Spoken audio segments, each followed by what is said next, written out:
All right, good evening and welcome to the webinar. We're going to be talking about the 10 things you should know about working out. And these are really the top 10 things that I believe are the most important things to consider when you're starting a structured aerobic or anaerobic, whether that's a cardio or weight training program. So number one, you can control the intensity of each workout with your own effort. I like this. I like this little quote here, intensity.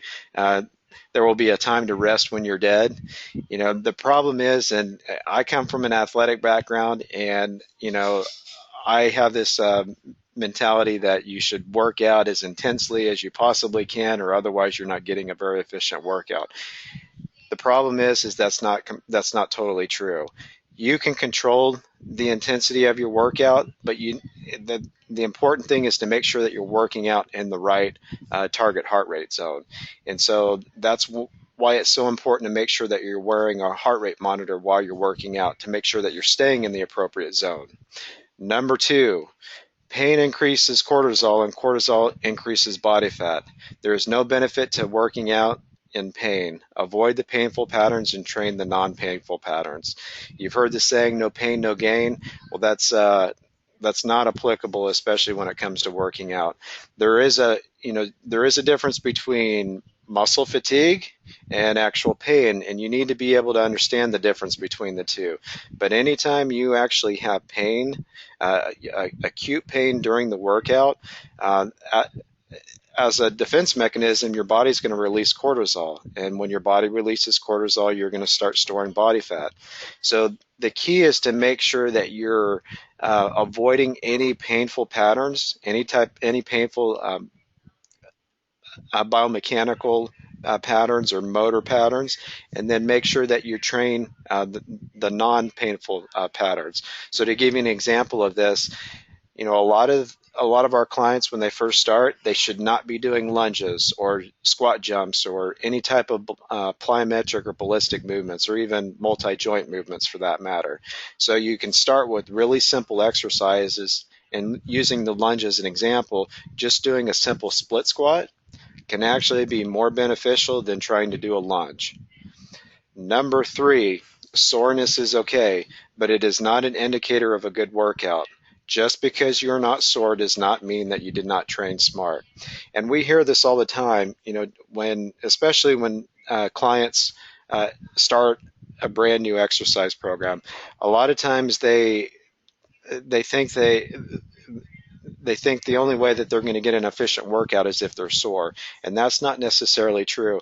In fact, to some degree, and even the research suggests that it's a good idea to not be sore initially, because that's an indication that you're actually training too hard, and as a result, what will happen is your body will break down and you'll fatigue, and you won't be able to see results.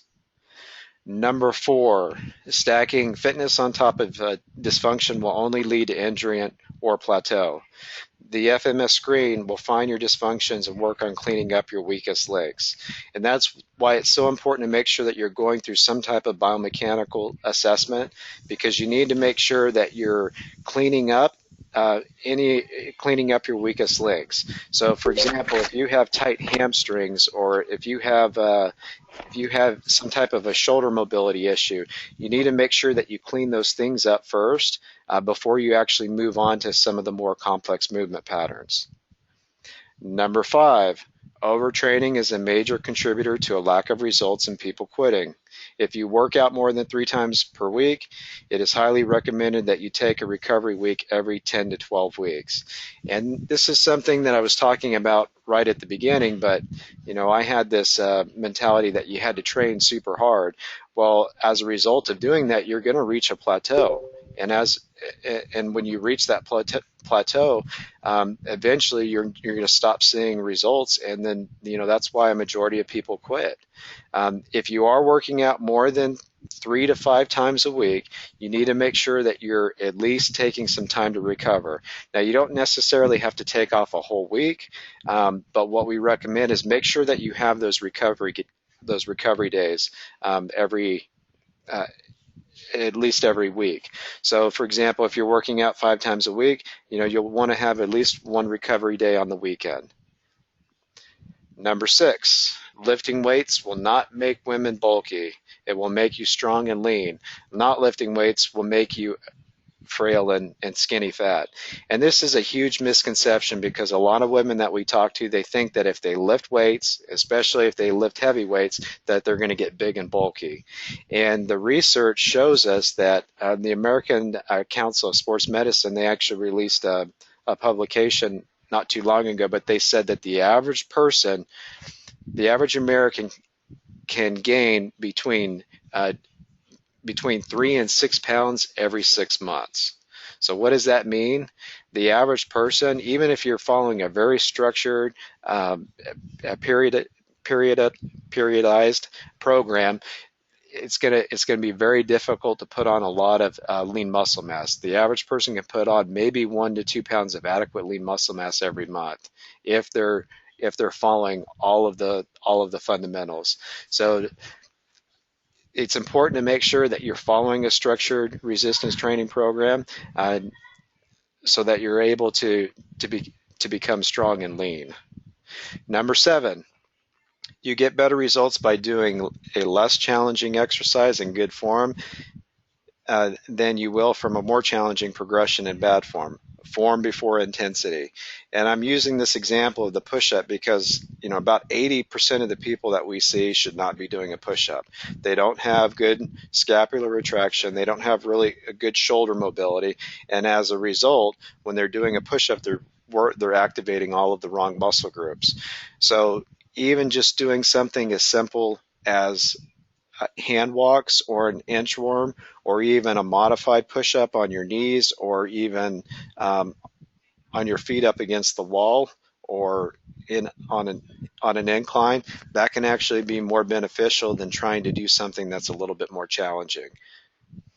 Number 8, if your goal is fat loss, it's important to know that you typically can't outtrain a bad diet. Now, you've probably heard me say this before, but you can't outtrain a bad diet. That is true, especially if you're losing weight.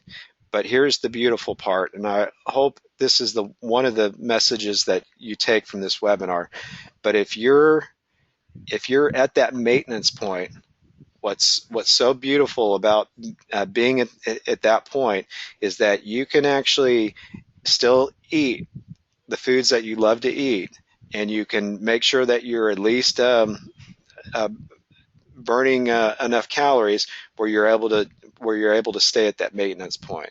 So typically you can't outtrain a bad diet, but if you've reached that point of maintenance, that's a completely different story. Number 9, recovery is just as important as the workout. A good post-workout meal, 7 to 9 hours of adequate sleep, stress reduction, and tissue quality work are essential to a well-balanced program. We talk a lot about the 5 fundamentals: nutrition, cardio, supplementation, resistance training, and of course coaching. But you also have to take into consideration, making sure that you're getting enough sleep, making sure that you're developing stress management strategies to reduce stress, and then of course making sure that you're going through and doing the myofascial work, the foam rolling work, just to break up those microscopic tears or adhesions. And then please don't forget the importance of having a good post-workout meal.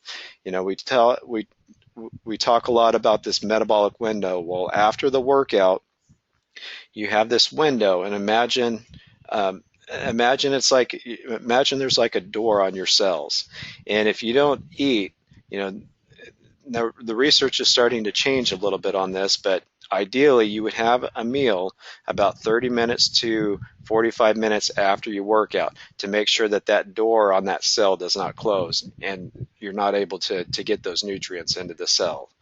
So number 10, core training is key to laying down a solid foundation. It really all starts with overcoming your imbalances and really starting to strengthen your core. Your core is your foundation. You have approximately 48 muscle groups that make up your core. If you were to cut off your head and your limbs, your whole torso would be considered your core, and that's the most important area to start focusing on in order to really start isolating the other muscle groups. And I've seen this happen over and over again, where people are following a hypertrophy program where they're doing some type of a split routine and they're isolating their chest or their back or their shoulders or their legs, and they neglect their core. And as a result, they start developing more muscle imbalances or more motor dysfunctions. And so it's so important to make sure that you're strengthening your core. So that is the top 10 things that you need to know about working out. So at this point, I'm going to go ahead and turn it over to any questions, comments, or